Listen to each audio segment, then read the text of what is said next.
Tonight on The Story, we take you through this homeless camp in Northeast Portland. RVs and vehicles line Sunderland Avenue off 33rd Drive, the road surrounding Portland's first shelter site for vehicles. Many on this stretch just waiting to get in. But that wait for housing just got longer after the city announced the site will soon close. What did you think when you heard it was closing? There goes the lifeline. The sudden change now leaving dozens without a plan. It's like a time bomb just ticking in the back of our minds. Hey, thanks for joining us and welcome to The Story. I'm Blair Best. I was at that camp and shelter site earlier today, and let me just say, you could really feel the anxiety from those living there. And frankly, when I pitched this story to the team this morning, there was a feeling of frustration of what seems to be another example of some kind of miscommunication or poorly thought out strategy from the city, leading to the site shutting down. People there don't know what comes next or who to trust. And neighbors who have watched from the sidelines are now shaking their heads. This gated lot off Northeast Sunderland Avenue and 33rd Drive once gave hope to homeless women like Michelle. Not to, worry about your safety. She's a full-time student and spent the last decade on the streets before moving into this city-run site for those living in vehicles. It's called the Sunderland RV Safe Park. Well, I've been able to focus on my schoolwork, and I got myself up to it. I'm an A student now. Earlier this month, the city of Portland announced the site is closing this spring. About 70 people currently stay there. It's like a time bomb just ticking in the back of our minds. The city of Portland's website says the site, which is run by the Salvation Army, will stop accepting new residents by the end of December. The park will officially close March 31st.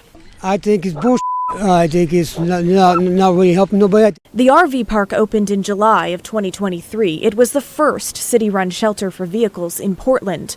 Before that, the Portland Bureau of Transportation used the land for maintenance operations. They moved those operations to another location to accommodate the shelter. Turns out the permit for that other location is up, and they need to move back into the spot on Sunderland. I don't understand how they can't find another parking lot to put your trucks versus putting people out on the street. I was shocked. Suzanne Rollins lives across the street from the site. She's dealt with growing homeless camps outside her home ever since it opened. I have to be very honest. I'm kind of glad all these people parking down here and parking over here are moving. I'm just wondering what's going to happen next. A spokesperson for the Salvation Army tells KGW in a statement they are committed to assisting people in houseless situations as funds are made available. They're going to be confiscating everything I've got, everything I own, and I get nothing in return. This man, who's been at the site for 3 months, says he was told if he wants transitional housing, like a tiny home, he must leave his vehicle and belongings behind. No, I'm not going to do that. The city of Portland is working with Multnomah County leading up to the site closure. Their goal is that no one ends up on the streets. They're hoping they can help, but right now they got no promises. Which seems to me a big waste of money for the city and a big lack of understanding between different parts of the city government. And we could use somebody with a little better knowledge about managing things, but we'll see. Ever hopeful.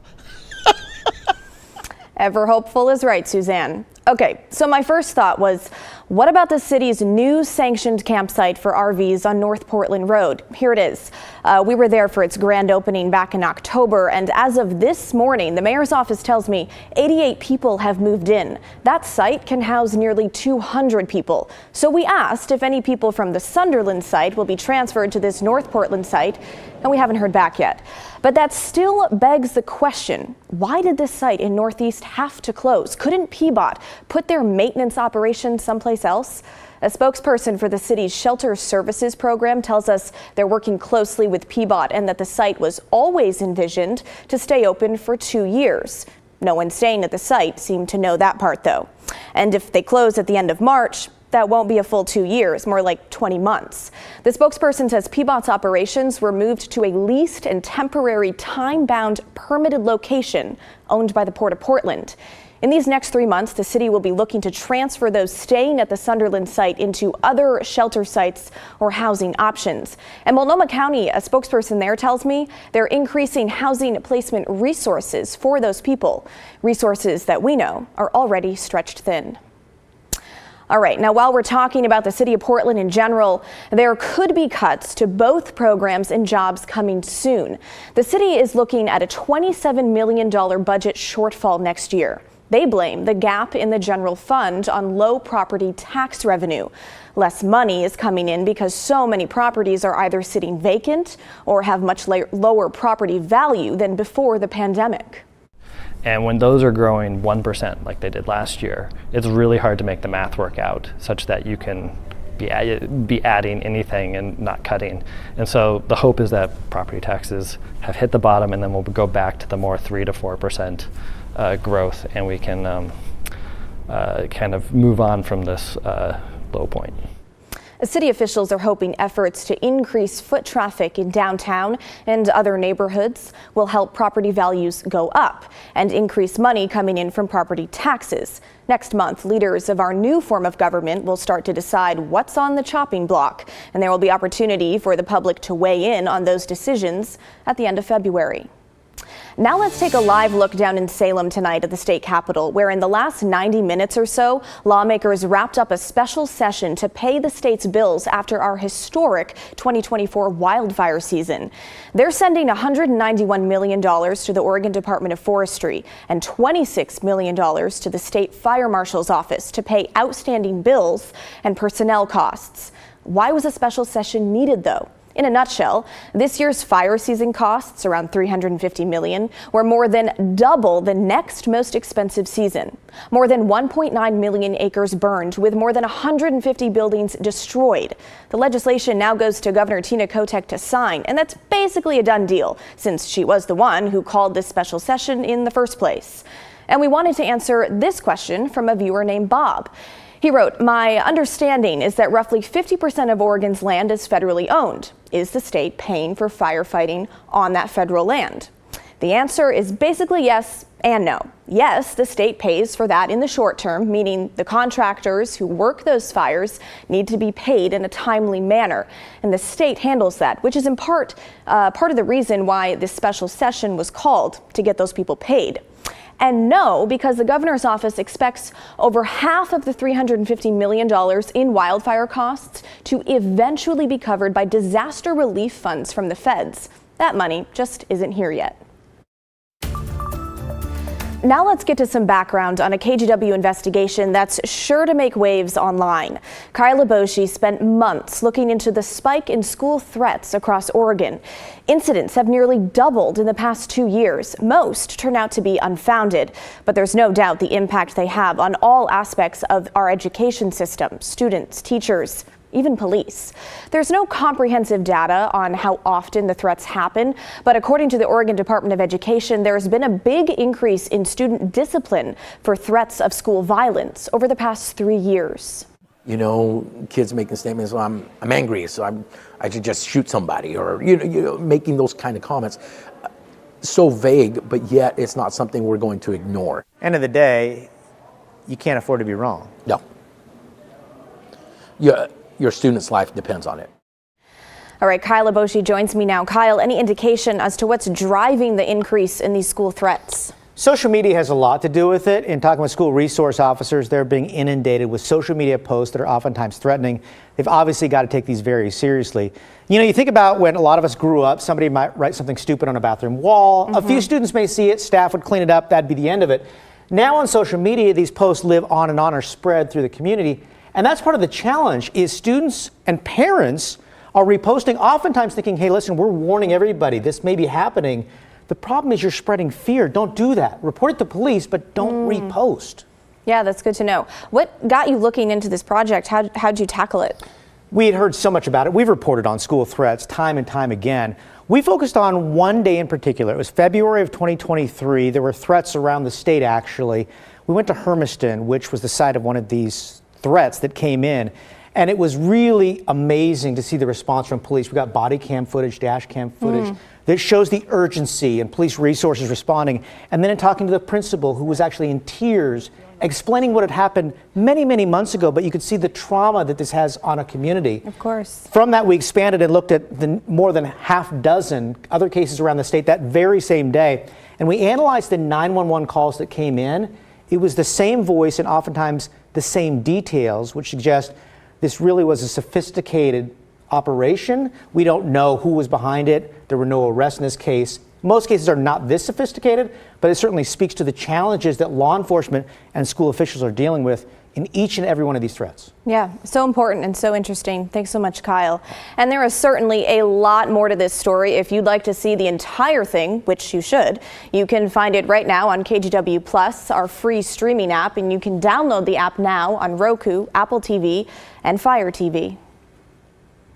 Back in 2021, a pair of conservative school board members in Newberg led an effort to completely rid the district of talking about race, gender, and sexuality. For a time, they succeeded, but 3 years later, it appears to have backfired.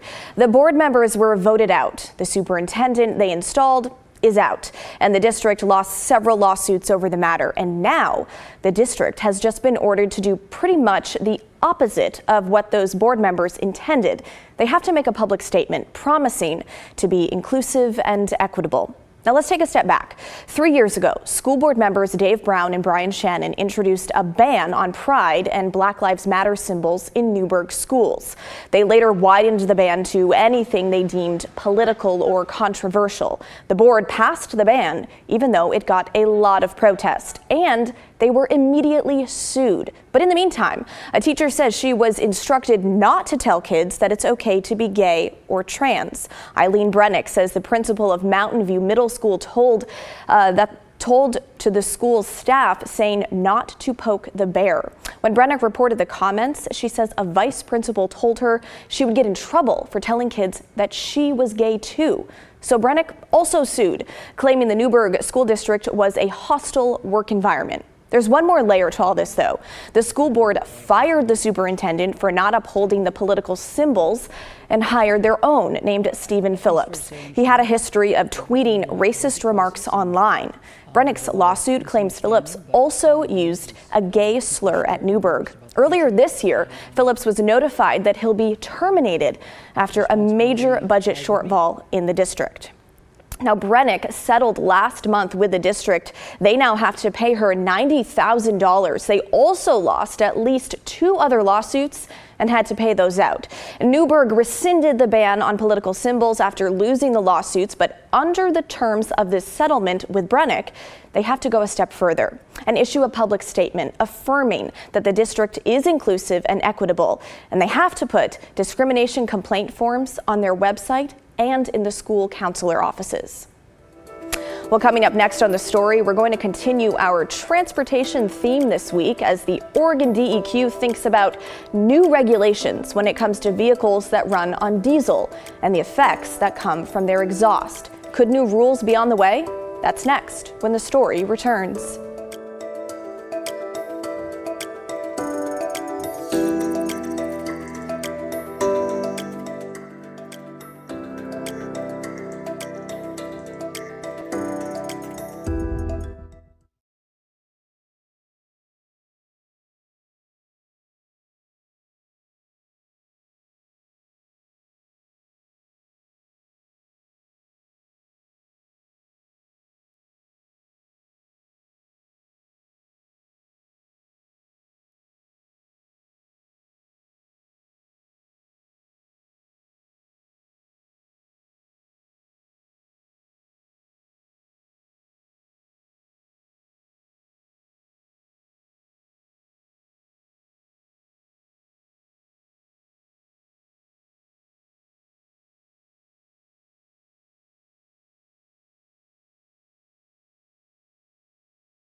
A Northeast Portland restaurant is suing the city for $2.4 million because of its odor code. According to the lawsuit, Vietnamese restaurant Pho Gabo says it was unfairly targeted with multiple inspections and fines over cooking odors. It was ultimately forced to shut down in February. In October, the city amended the code to exempt restaurants, and the new rules take effect in March. John Adams joins us from downtown Portland. John, you talked with the owner not too long ago. What did he say? Yeah, Blair, I spoke with owner Eddie Dong earlier today. He said this entire process has been extremely frustrating for him, and he thinks he may have been targeted due to his race. This is how he described his interactions with a city inspector. He find me, and then he find me again, and then again. Even after we close, he still find me. City of Portland need to be held accountable. That's exactly what I want, and for my compensation. Well, he essentially just wants to move on from what he describes as being a very, very long nightmare.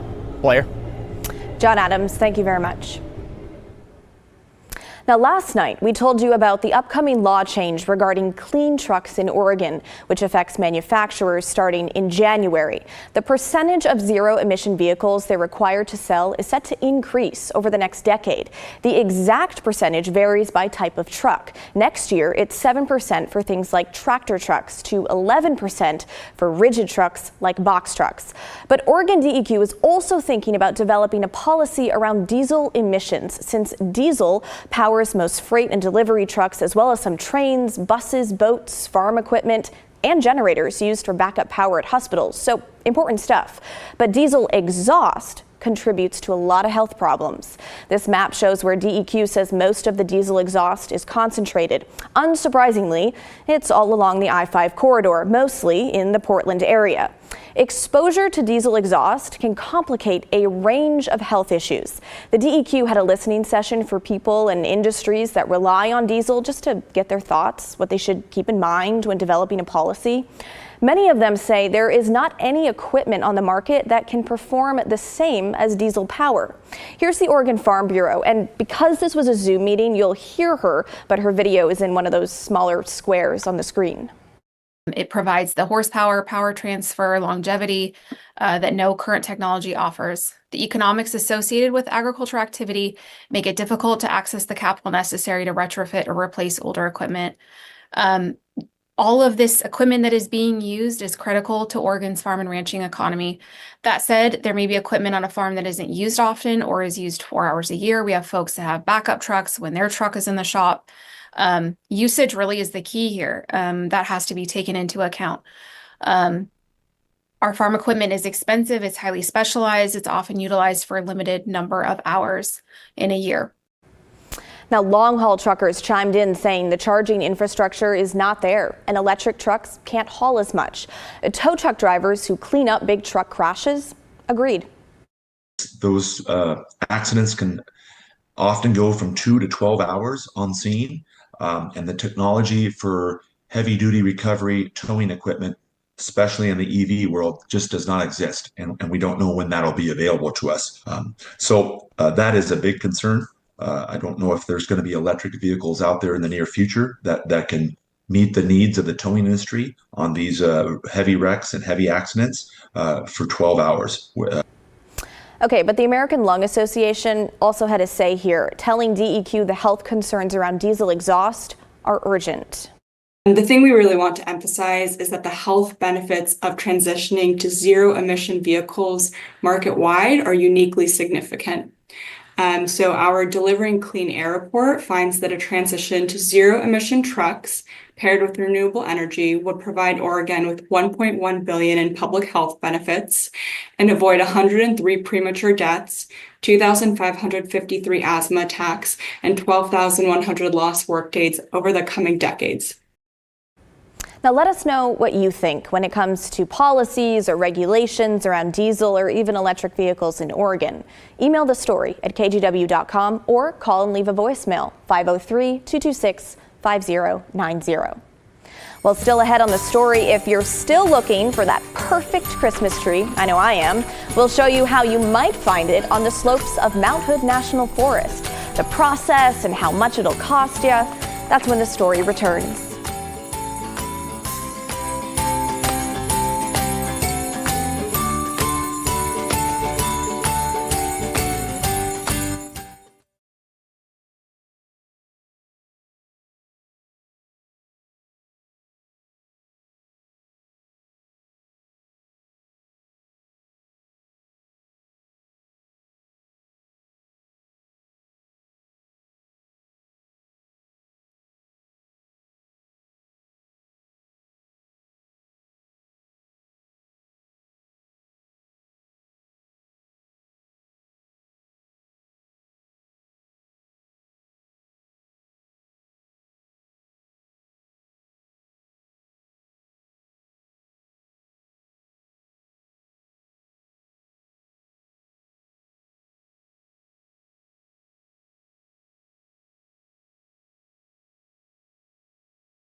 Well, time is running out on the KGW Great Toy Drive, and we have made it easy for you to give.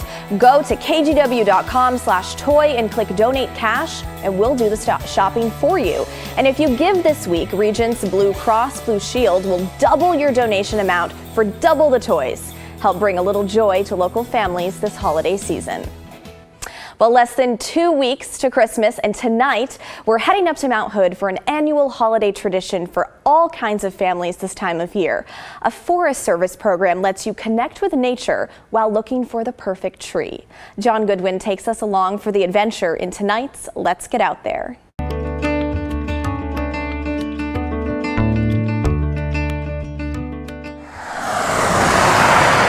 If you're waiting to the last minute to finish your holiday shopping, welcome to the club.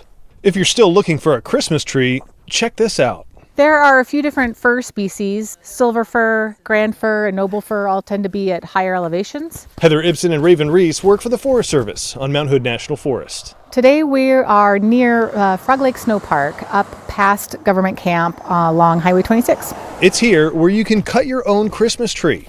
Here's what you need to know before you head out. You will need a $5 Christmas tree permit, and you can get those at our forest offices at Mount Hood or a number of local vendors. The permit season began in mid-November and runs through New Year's Eve. You'll get a cutting map and guidelines with your permit. Make sure your tree is less than 15 feet tall and in an approved area. And there is a 5-tree limit per household. Depends on what you're looking for. Obviously, these ones are little, but for a small apartment, totally doable. First-timers looking for their own tree bring gloves, a saw, and an open mind. These aren't tree farm trees. It has to contend with a lot of different competition that Christmas tree farms don't. It doesn't get fertilized and it doesn't get specially watered. And so some of the trees out here have a lot more character If you temper your expectations a little bit, it won't take you long to find one that you like. This one, I think this is the one.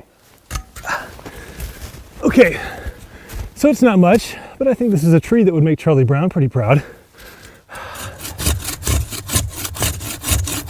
The program is an annual tradition for many. Not only is it a great excuse to see the forest in the winter, it helps thin out the canopy, giving trees more elbow room.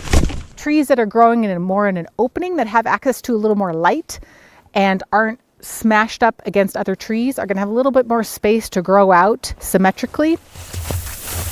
Don't forget, always check the weather and road conditions. Many Forest Service roads aren't plowed in the winter. And pack your 10 essentials. Whether you tie that tree on top of your car, you want to make sure you do a nice thorough job to make sure that the tree is still on your car when you get home, or wrap it up like a burrito in a tarp and throw it in the back of your truck or the back of your SUV. On Mount Hood, I'm John Goodwin. Let's get out there. So fun, and I'm laughing because that tree was definitely a Charlie Brown tree, John.